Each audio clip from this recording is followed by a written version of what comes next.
Energy and Energy Industries Minister Stuart Young recently made it a point to differentiate between two types of oil companies operating in Trinidad and Tobago.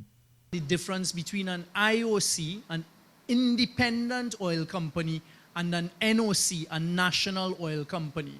And I was thinking and reflecting on my way here how important it is for us as citizens of Trinidad and Tobago, and in particular the management of Heritage and the board of Heritage, to appreciate that you are NOC, a national oil company.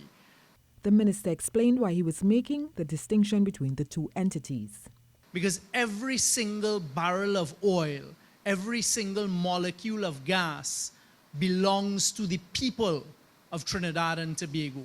And an NOC, a national oil company like Heritage, has a much more difficult task than an independent oil company like a Shell and a BP, who are only profit-driven and only looking to deliver the maximum amount of money back to their shareholders. Minister Young went further. Finding that balance to provide the payment of royalties, taxes, and even sometimes dividends back to the shareholder of Trinidad and the people of Trinidad and Tobago in the form of the Minister of Finance's corporation sole. The Energy Minister reminded our national oil company, Heritage Petroleum Company Limited, to be aware of the communities on its fence lines. But Prime Minister Dr. Keith Rowley cautioned the National Energy Company to be careful.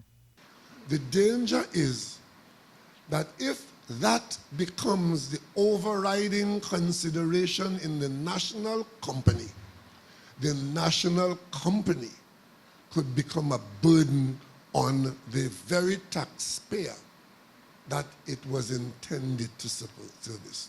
A danger which Chairman of Trinidad Petroleum Holdings Limited, Michael Kwamina SC, addressed as he outlined a number of TPHL's properties being handed over to a variety of state entities, along with payment of $7.5 billion on Petrotrin's $11.8 billion debt.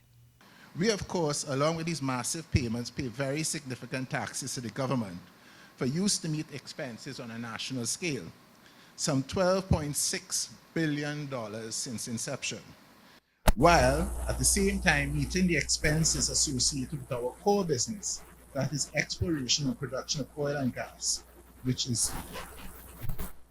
expected to be $2.9 billion for the year 2024. I am Terry Ann Brown Campbell, and this is Evolving Energy.